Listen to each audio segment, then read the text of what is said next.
శుభాకాంక్షలు తెలియజేస్తున్నాను. ఆగస్టు 15వ తేదీన మనందరం స్వాతంత్ర దినోత్సవం ఘనంగా జరుపుకుంటాం. ఈ సంవత్సరం మనం 75వ స్వాతంత్ర దినోత్సవ వేడుకలు జరుపుకుంటున్నాము. ఆగస్టు 15వ తేదీ ప్రతి భారతీయ పౌరుడికి చాలా ముఖ్యమైన రోజు.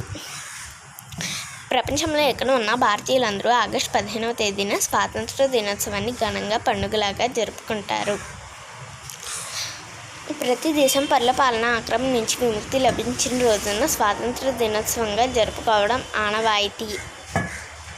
దాదాపు 200 సంవత్సరాల బ్రిటిష్ పాలనలో బానిసత్వం భారతదేశం చవిచూసింది.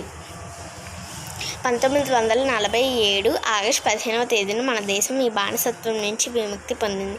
అప్పటి నుంచి మనం ఆగస్టు 15వ తేదీన స్వాతంత్ర దినోత్సవాన్ని ఘనంగా జరుపుకుంటాం.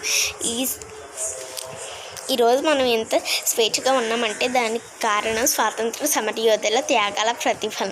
ముఖ్యంగా గాంధీజీ, నెహ్రూ, సర్దార్ వల్లభాయ్ పటేల్, బిఆర్ అంబేద్కర్, ఝాన్సీ లక్ష్మీబాయి వంటి ఎందరో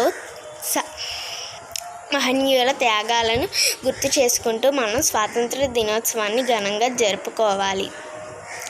అలాగే వారి త్యాగాలను వృధా కానివ్వకుండా మన దేశాన్ని ఉన్నత స్థానంలో ఉంచడానికి మనమంతా కృషి చేయాలి. జై Hind. Happy independence day friends.